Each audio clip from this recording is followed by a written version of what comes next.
Hey guys, thanks for tuning in to the Best Practice Show. My name is Kirk Behrendt. Today, we're going to cover a great episode. Hiring is hard. It is hard. And you know this. When you get the right people in the right seats, it makes your life better. But we've never seen a hiring market harder than what we're seeing now. And there's a lot of things you need to know. And today, we're going to interview my good friend, Robyn Reis, from Bent Ericksen, who's been a hero of ours through all of these educational efforts before the pandemic, during the pandemic, and a lot of you have hired back after the pandemic, and she's going to take us into how we think outside the box when it comes to hiring. It's a great episode where we talk about, even the sticky stuff like vaccination. Can you ask, what do you do? The catch-22, which is skill and attitude. How do you manage both of those stresses? And is it any different now? And then we also talk about working interviews and what you need to know about that. So I know you're going to enjoy this episode, and make sure you reach out to her if you're challenged with documentation. Also, if you're struggling with your dental practice, running a dental practice is hard. Being an entrepreneur is lonely as heck. Don't do that anymore. If you're thinking, gosh, I want 2022 to be a little bit better year for me, join us at Act Dental in Inner Circle. And it's an amazing group of people. It's our own special little project where we put the best thinkers in dentistry, people that own their own dental practices, and they share everything. On January 21st, we are launching our To the Top Study Club. It's my own little project because I never wanted to be the smartest person in a room. And you'll see, I'm not even close to being the smartest person in the room, where everybody shares what they're doing in order to create a better practice and a better life. It's one day you will not want to miss. So make sure you check it out at actdental.com/TTT, which is To the Top. And you can also check out Inner Circle there. So make sure you join us. Hope you guys enjoyed the episode. We'll see you soon.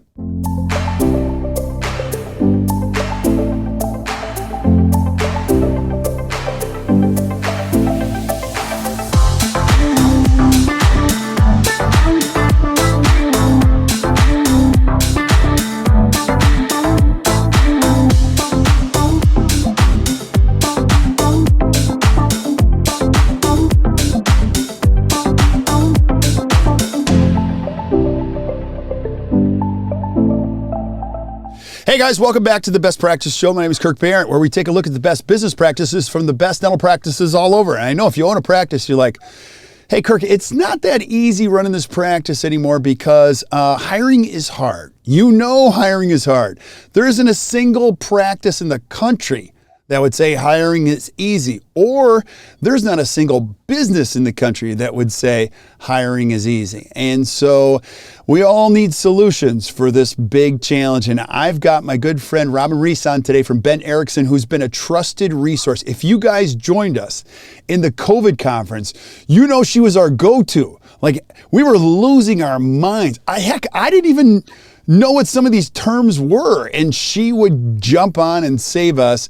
And today we're going to be talking about how we're going to think outside of the box as a dentist when it comes to hiring. Now, this is a really important one because as a dentist, your greatest asset is not your CBCT or your location or your billboard or your clinical skills. It's the people around you, and finding the right people, putting them in the right seats, changes your life. And how we have to think about this is more difficult. Well, not difficult. It was just challenging more than ever. And so, Robyn, thanks for being with us today. Now, a lot of the people, 38,000 of the people that are going to watch this or listen to this because you were just a trusted resource for us during the COVID conference know exactly who you are. But I really like for our listeners to know who Robyn Reis is.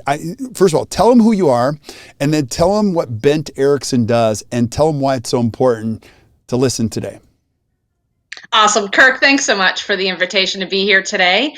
As you said, my name is Robyn Reis, and I am a HR consultant and personalization specialist with Bent Ericksen Associates. And I've been in dentistry since, I'm going to date myself, 1998. And I have just fallen in love with this wonderful profession. And because I loved working with people, it was a natural migration to work with Bent Ericksen. They are based out of Eugene, Oregon, and we are an employment compliance and human resource company that has been helping dental practices across the U.S. For over 35 years. And what we do is we help basically dentists stay out of jail for both employment compliance and hiring. So we make sure that they are doing the right things. And we personalized employee manuals for each practice based upon their state and their number of employees. So we make it really, really customized to them and what their vision and values are. And as you well know, that really is what drives the dental practice. And that's what I love about Bent Ericksen and the HR specialists at headquarters that really know what they're doing and follow all the employment laws so that dentists don't have to, that they get to do what they do best, and that's dentistry. Yeah. Now let's talk about the why before the how, because the why is really important. Employment law is not something to joke with anymore. You know, you do need a trusted resource. And this whole, we had dental practices that did strange things during COVID. Now you're hiring them back. And let's talk about why it's so important to think outside of the box. Now, I'm just a dental practice coach, and I see this, and we can talk hiring is hard, but you get to see the inside of it and really why is it so important for us to think outside of the box as a dentist more than ever? Well, I can tell you just from prior experience, pre-plague, if you will, what it was really hard to begin with anyway. You had to be really mindful about the ads you're writing, what you were promoting, but you had a really good chance of finding a qualified dental person to fill in for dental hygienist, front office, assistant, treatment coordinator, whatever it might be. Post plague, we have discovered that there was a tremendous amount of exodus of people that just didn't want to return to the profession. And that created such a tsunami of openings that we just, supply and demand. There wasn't enough inventory for the dental practices to find qualified dental people that have the skills and knowledge that a lot of practices are looking for, because it's that catch-22. You want somebody who's qualified, but you're down 2 or 3 people, so you don't have the resources to train a non-dental person. So we always have talked about the adage of hire for attitude, train for skill. Well, we're finding that it is extraordinarily hard to find those skilled dental people, number one, but then to find the attitude and the behavior and the person who's, pumping sunshine, they then don't have the training resources at the dental practice to actually train the technical, the terminology, right. Basic skills of the position. So it was hard before, it's even more hard now. So employing different strategies and thinking outside the box, such as, having a conversation with your male person nowadays is not unusual in looking for a dental personnel. The typical job boards, especially around the holidays, they tend to kind of get slower because people are of the mindset that, during the holidays, people aren't going to be recruiting. They want to wait for the holiday party. They want to wait for the holiday bonus, whatever it might be, before they make a change. And I have found that is a great time to stay active and present out in the recruitment world so that the right candidate might see your post at the right time. Yeah. Now go back to the catch-22, because that is extremely real. I would actually call it the catch-22 and slippery slope, and I got a text. I don't have my phone right next to me, but I got a text from a phenomenal female dentist who is like, okay, can you just tell me what's going on in the market of dental assisting? I think I found a good one that has amazing skills, and she's like, it's crazy what they're asking for now, only because they think they might be able to. What would you say? Now I'm introducing a big challenge here. Now, you don't have to come up with a wonderful answer, but help me unpackage that. Is that common? Are we seeing some of that? What would you even say to that?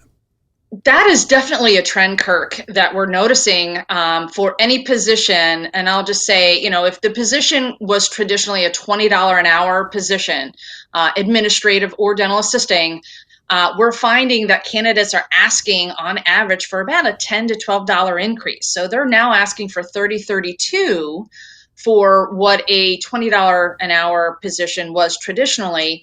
And they are discovering that, practices are willing to pay for it because there's such a shortage. Now, can the practice afford that? Can you negotiate? Of course. I would absolutely not walk into or make a commitment to a new hire of a high wage if you're not comfortable and your practice numbers don't support it. And B, be willing to negotiate, especially if they say that they have experience in a prior dental office. What we have found is, there are no apples to apples in dental practices, as you well know. You work with the best of the best, and that is much different than somebody who is maybe insurance driven or has a lot of high turnover or does scheduling differently. So right. Not only do you have to worry about, if they say they have 5 years in a dental practice, keep in mind they have 5 years in other dental practice, not yours. So still the training, the onboarding is so important in helping make that new hire a success. Yeah, this is so interesting, because people like to give themselves an upgrade from their previous position. I was an office manager and I ran the entire practice. And then you find out later they just did hygiene scheduling. So, and I don't want to taint the environment or, just make people feel bad about this. That's not the whole point. The fact is that we've got to just know what questions to ask. The environment is a little bit different. And then when you say catch-22, skill versus attitude, in the end, what would be your advice? Because I'm of the opinion core values matter first, no matter what, no matter how skilled they are, because you're not good, so that's one thing. I feel like we can train anybody if they have the things that we can't train for the most part. Is that true anymore or not true in some respects? It's totally true. And absolutely, I would say if you have the resources to devote and onboard this new hire in your way of doing things and teach them the technical, absolutely, I would choose that over a skilled person any day if the vision and the values are aligned. Right. What you find too, and you brought up a couple of things for me, is talking about verifying former references. Like you said, of course you want to always keep stepping up, right, when you change positions. So you want to find if you don't feel that you're bringing value to your current practice and you want to make a choice, of course employees should ask for more. And always back that up with experience. But most importantly for the employers, for the dentists, is double check those references. 85%, it's jumped, 85% of resumes now have some form of falsification on their resume, be it in salary or responsibility or title, because you're right, people will tend to embellish a little bit, make themselves sound good to get the interview. But when you're ready to make that hire, make that offer, then I would absolutely make sure that you're double checking references and doing a background check. Because as you've said on numerous occasions, Kirk, you can trust, but verify. Oh yeah. It's amazing how we don't do background checks in dentistry, but yet I've got a friend who owns a juicing company. And if you run a forklift or anything, there's a script pad in your office and it's crazy and millions of dollars coming in, but we won't do a background check. That just takes a little bit verifying. And this is why we're talking out of the box. One of the things that we've learned, I don't care who taught, I think you made, is video submission. So now we don't even interview people unless they can create a 60-second video about why they'd be good and send it to us. If you can't pick up your phone press record, and send, then we're not going to interview you. Another thing is to account for where they've been for the last 5 years. Like a lot of people like to say, well, I didn't really work for 2 years. And then you found out they did work for 2 years and they just didn't want to list it on there. So I think I think what you're saying is incredibly important. Now go back to this. When we talk about getting creative and salary, like you're looking for the right person for the right seat.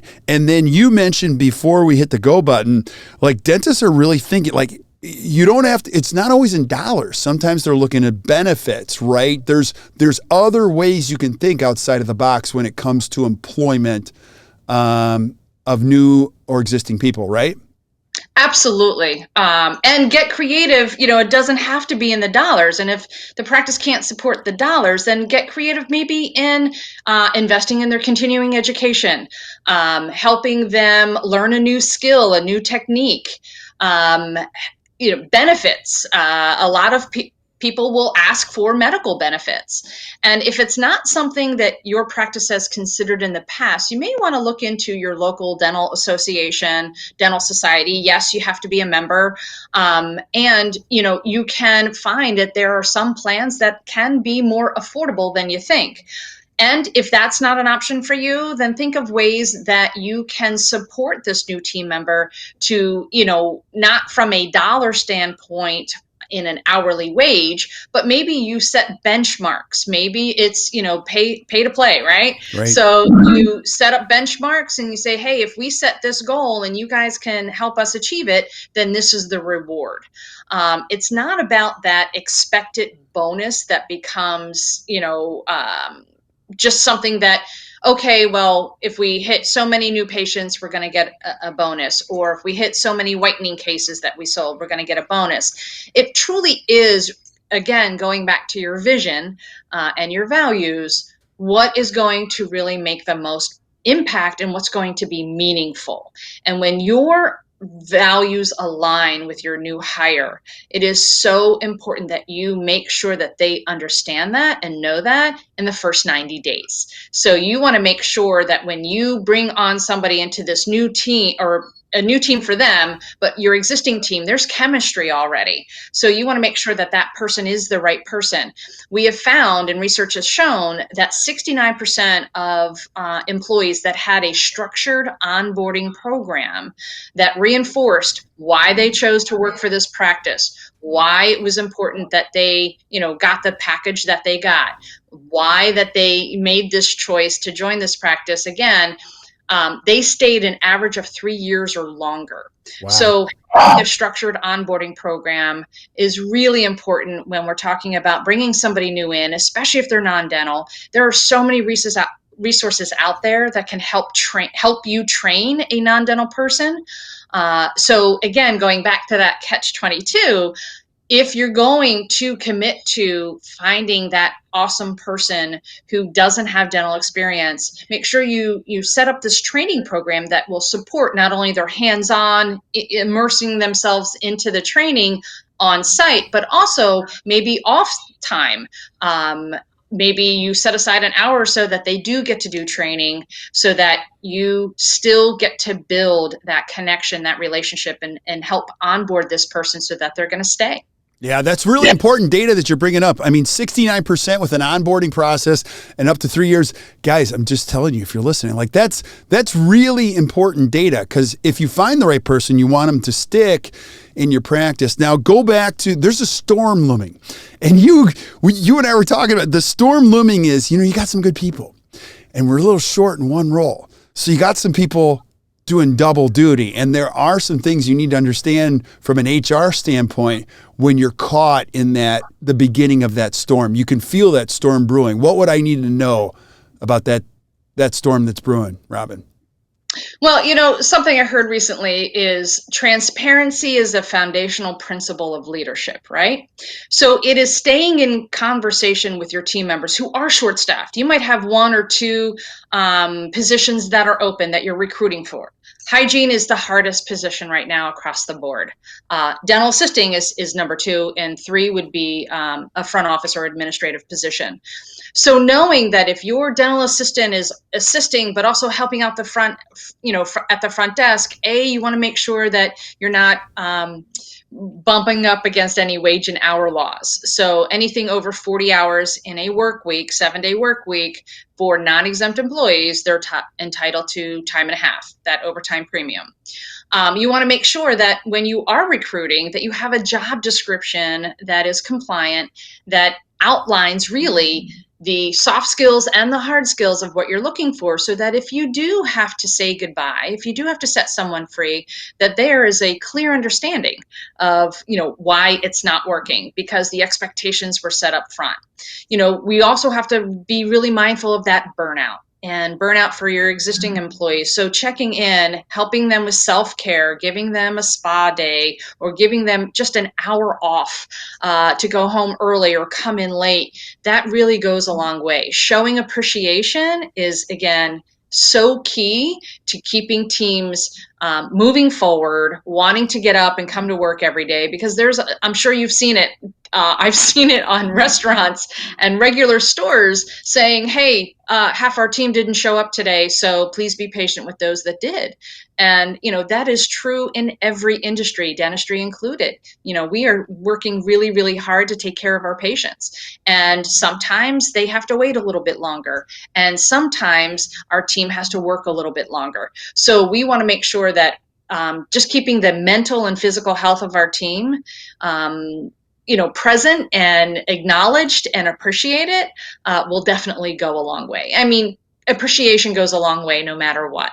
Yeah. And the clarity behind this is critically important. See, one of the things I learned from you is that the job description and the ad are not the same thing. People are like, oh, I have a job description. No, that you wrote an ad. That's not the same thing as a job description. Or when you talk about that expectation, they should have really, I've heard this line, clear line of sight on how to succeed so they're not guessing.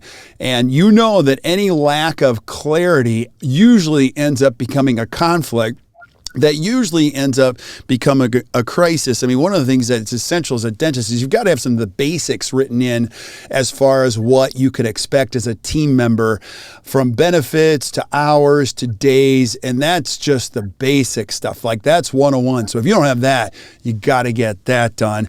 And then, you again, go back to that one piece, because I think that's really, people come to work in a dental office.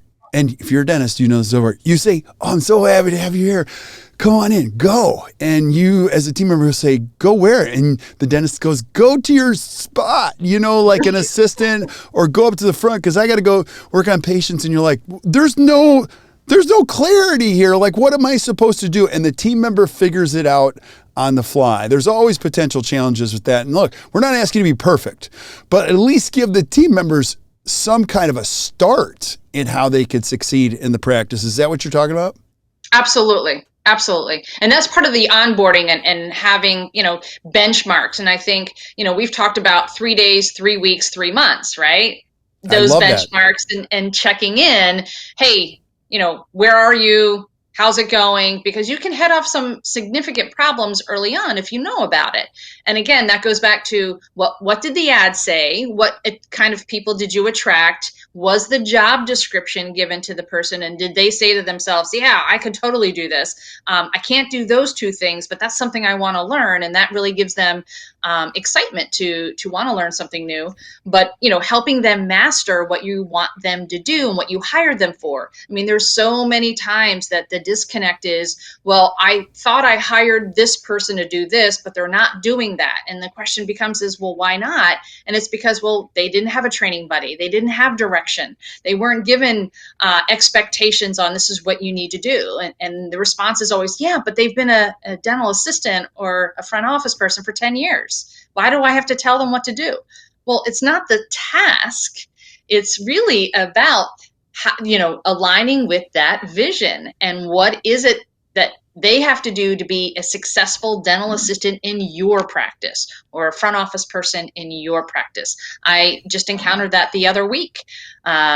This is the third person that has come in to a practice and has not worked out. And so where's the common denominator? Right, right. Now, because you're our resident expert, and I know nothing about this, so I'm just going to dish you challenges that we get, and I don't know what to say. Like, it's not our area of expertise. The whole vaccination thing, like this is extremely complex, more than I think we can even get our brains around. So, what do I say to a dentist, or what would you say to a dentist listening about the vaccination thing? I've had dentists ask me, I'm like, this is not my area. Can I even ask? So can you just explain what's going on in the world, and what are some best practices that you would say to a dentist when it comes to the vaccination question? Awesome. And my disclaimer is this is not legal advice. Right.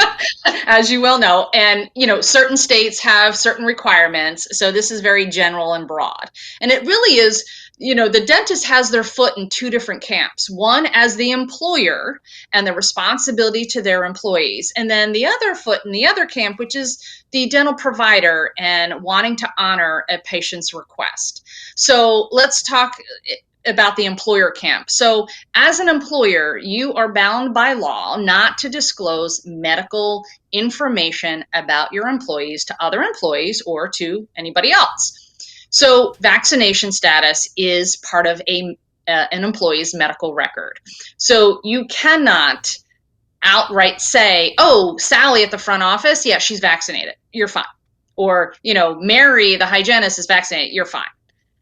You can't say that to a patient. You can't say that to another team member. Now, obviously, a lot of team members are very, interconnected and very personal and very transparent with one another. So for the most part, I'm going to guess that most employees know that their team members are vaccinated or not. And so the beauty of being in dentistry is because we've always been on the forefront of infection control. So, following the proper PPE, and some practices are still, a step above with the barriers and the extra shields and things like that. Some states have relaxed their requirements, others haven't. And some states have required vaccination for medical personnel or healthcare personnel, including dentists. And so, this kind of is trumped by that. But for those offices that aren't under a mandate or a state required vaccination policy, you have to honor your employee's medical history by not divulging that to a patient. What you can say to the patient, and if the employee chooses to say, I'm vaccinated, that's on them. That's their personal thing. They can disclose that to the patient if that will make them feel comfortable and if they have a good relationship. But if a patient calls and says, hey, I only want to be scheduled with somebody who's vaccinated, and you've got 3 hygienists, 2 are vaccinated, 1 isn't, and the one who isn't has the opening and the other 2 don't, you cannot tell the patient, oh, well, we have 2 out of 3 and you'll have to wait for a vaccinated one, but I have somebody who's unvaccinated and would you like to schedule with Carol? That you can't say. You can't divulge that. Now let's step into the patient, doctor relationship, the human element to this, right? Somebody might be taking care of an elderly person or somebody who's compromised, or they themselves are compromised, and it's a legitimate request. It's for their own health reasons. I don't think they're trying to be judgmental. I think it's just a honest to goodness health safety question. So the office has to come to agreement that now if everybody's on the team that's vaccinated and everybody's comfortable in disclosing that to patients, then you're in the clear. You can certainly respond with a honest answer of, yes, Sally is vaccinated. But if you know that some are and some aren't, and maybe you don't know who's who, then you have to have a practice response that will honor the patient. And what I mean by that, and honor your team members. And what I mean by that is, Mrs. Jones, I certainly understand, your desire to want to make good choices for your own health and safety. And I can assure you, Dr. Awesome and our team have taken extraordinary steps in keeping everyone safe. So what I can tell you is that everybody here in our office has gone through extraordinary steps to prevent the transmission, care for our patients. And we want to make sure that you're comfortable. And if you choose to delay your treatment, for whatever reason, then that's your choice. But I want you to know that while I can't disclose anyone's medical history, what I can tell you is that we've taken extraordinary steps to keep everyone safe.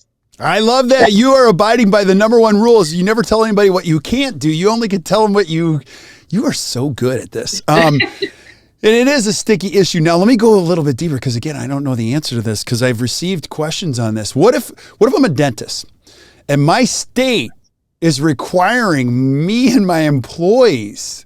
How do I manage that? Any advice you'd give me on, let's say I'm not familiar to which states, but I know this is a strong topic in dentistry.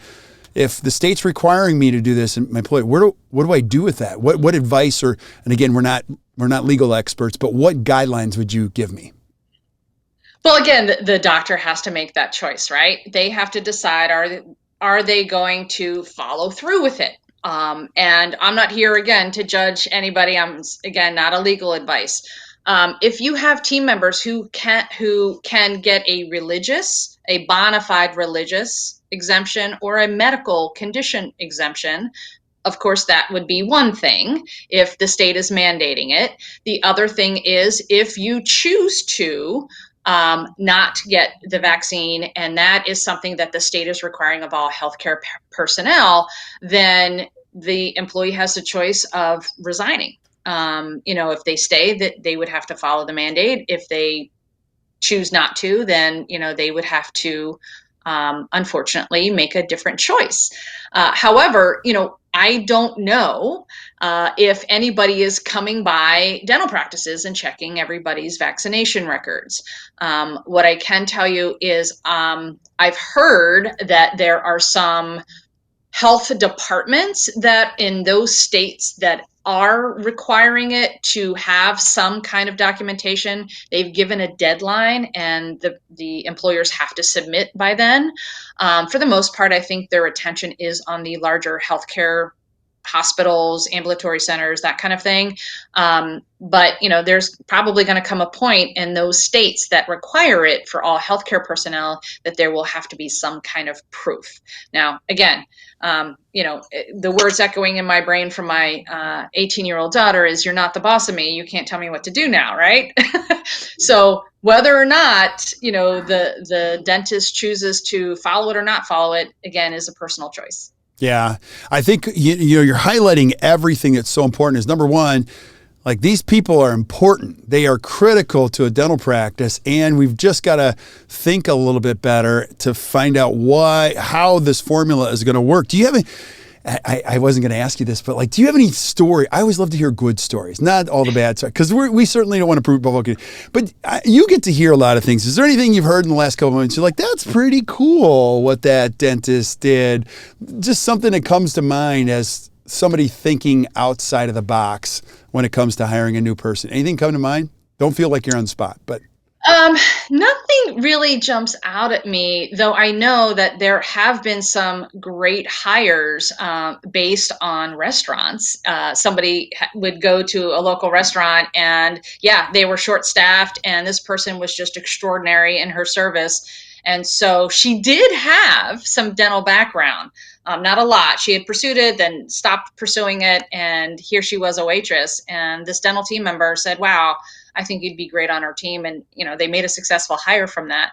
But that's only one. I don't know if that's extraordinary or cool, but I think it's kind of neat that people are paying attention, even team members. It doesn't have to be the dentist, that they're paying attention to say, "Hey, I think I'd like to work with you." I also had interviewed a candidate who had zero dental experience, and she was in a position where her employer, she worked for a larger institution, was requiring it. And she's like, I'm not ready to do that. And so she says, I sat down one night and thought, where do I go that I enjoy going? And where do I, find that I enjoy the people, interacting with the people? And she came up with 3 places. Her dentist practice was one of those. And so we were in talks about creating a hybrid position for her to really tap into her strengths and teach her to dentistry. They actually had the resources to teach.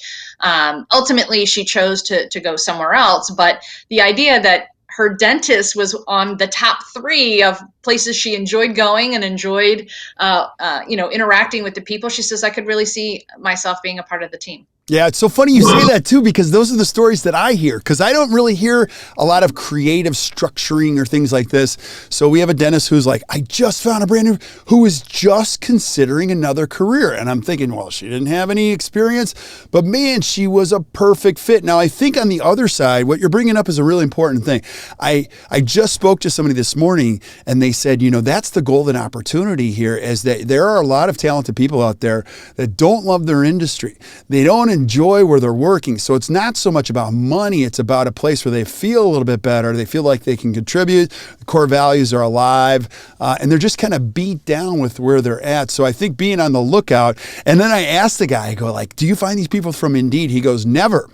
I always find them elsewhere. I find them from a friend or and you know this, if you're a dentist, there isn't a single dentist listening to this podcast goes, yeah, Indeed's been killing it for me for years. No, your favorite people come from people you know, experiences you have, people you meet, and I was telling the story about an orthodontist that lived in our town, 26 team members.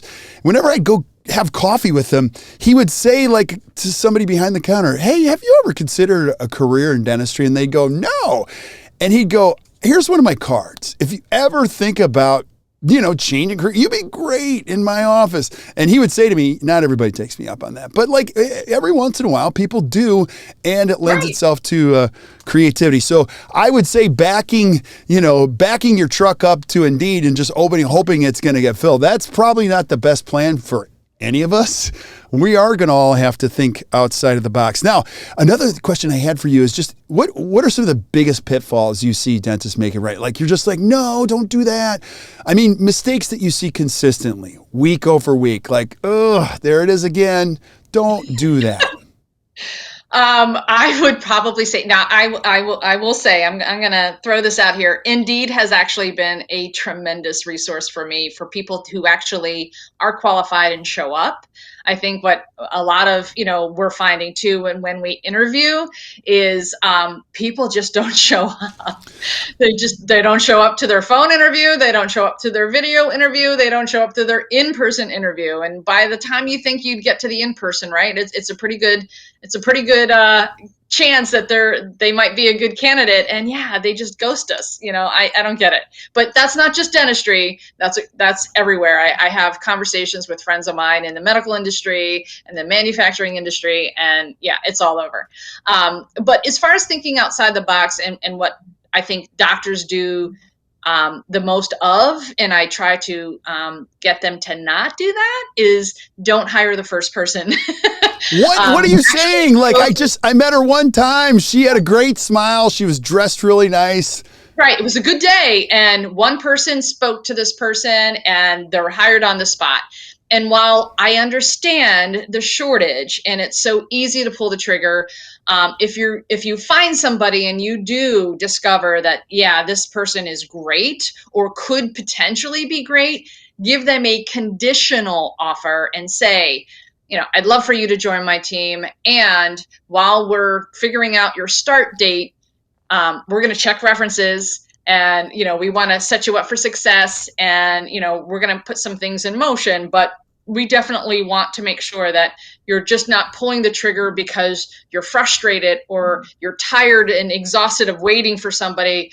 Right now it's truly hold the line, stay true to your recruitment process and don't shortcut it, because as you well know, Kirk, you bring somebody on and then they stay on, and dentists are terrible people at letting people go, even when they should, because they're good people and they want to make sure, they give everybody an opportunity to correct themselves, and slow to hire, quick to fire. Yeah, you're explaining me. I'm a wuss, so I screw it up all the time.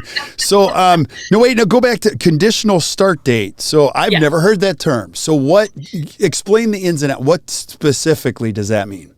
Sure. So when you offer someone a position, say, I think, they've gone through the phone, they've gone through the video, they've come in, maybe they've even done a working interview, and you want to make the offer, you still need time, right? Especially if they're employed, to check with their current employer, but you don't want to tell them, ask the current employer if they haven't resigned yet. So you don't want to put anybody in a bad position. But the conditions are, the background check and checking references, and provided those are satisfactorily completed, and we don't get any bad information back, then, the start date should be at least a week out to give you time to do all that and to get all the background checks done. It's just a condition that you could rescind the job offer if you get an adverse response from either an employer or the background check. Okay, this is a term that gets thrown around a lot in dentistry, working interview. So explain what that means. Like, can dentists hire somebody on a probationary period? Is it dependent on state? Just help us with the ins and outs of the legal aspects of working interview or probationary period. You got it. This is a down and dirty version. So you've got, by the very term working interview implies that, okay, you have somebody who has clinical skills and you want to check them out, right? You're kicking the tires. You want to see if they're going to fit into your practice. So you bring them in for a couple of hours. They work on patients. They're doing productive work, which by law means they have to be compensated.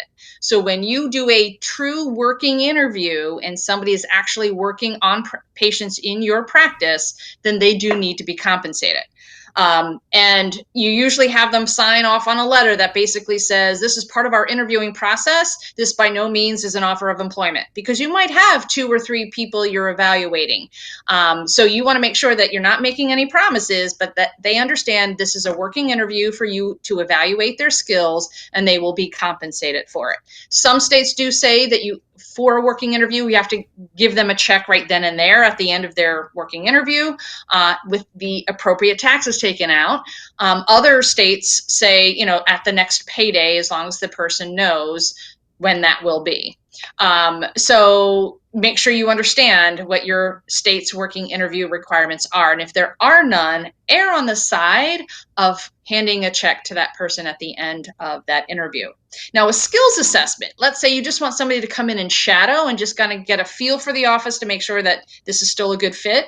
That's a skills assessment. So you can give them written tests, grammar tests. If it's a front office position, have them answer a mock phone call. What's most important to understand is that in a skills assessment, you do not want them doing any work in your practice that would be considered productive, or on any patients, or actually answering the practice telephone.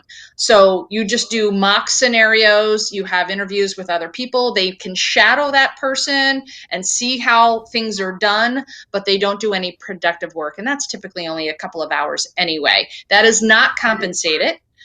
You thank them for their time after you're done, and let them know when you'll be in contact with your choice.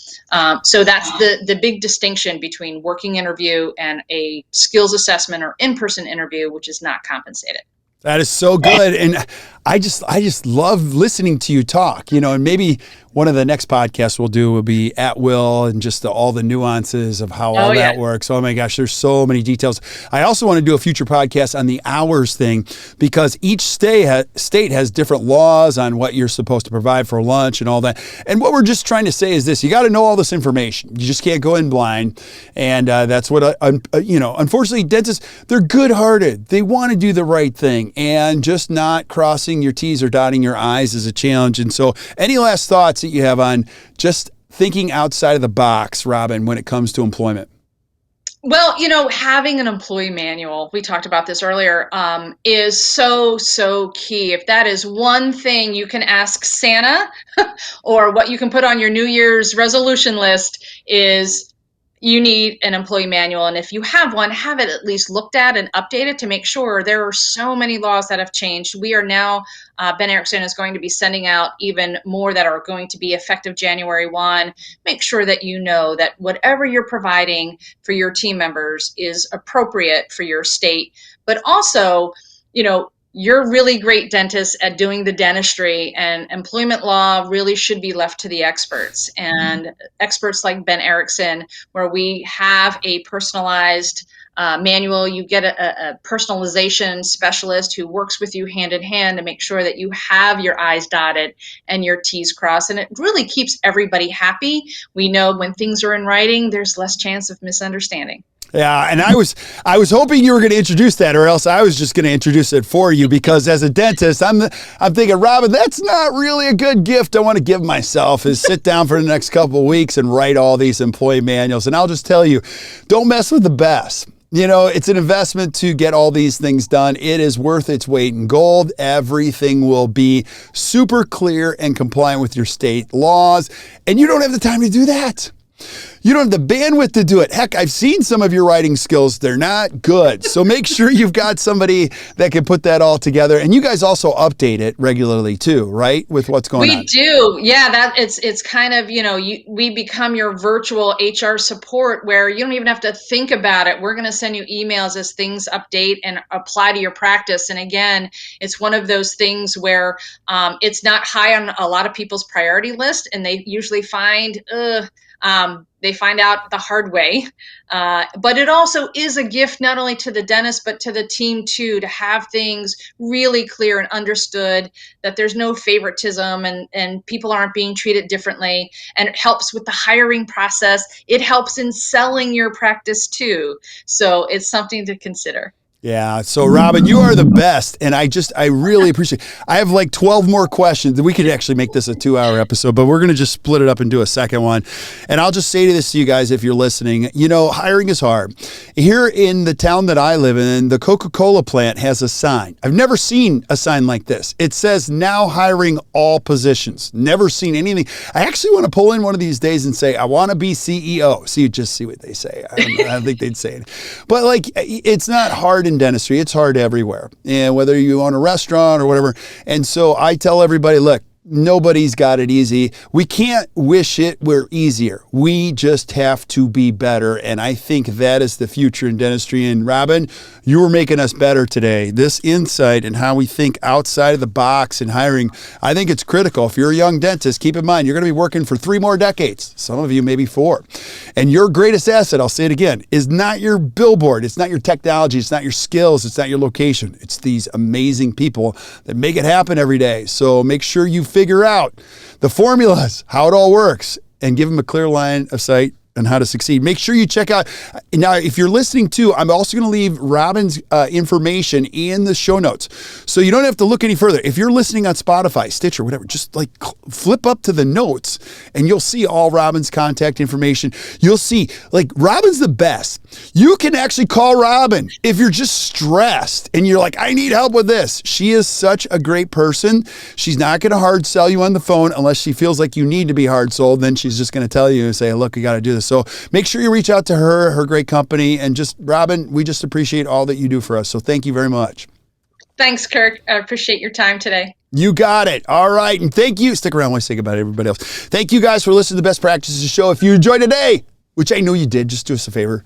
Just hit the share button, share it with your friends. This is so fun. I get to hang out with my friends and ask them the tough. See, these are tough questions. I hate these questions. I love it that you can answer these questions. So keep sending us suggestions for things that you want to see, not only from Robyn, because when it comes to employment law, I'll get her on here and she can talk for hours about the ins and outs. We'll keep having her back again and again and again. Until we see you next time, keep watching Best Practices Show. You guys enjoy the rest of your day.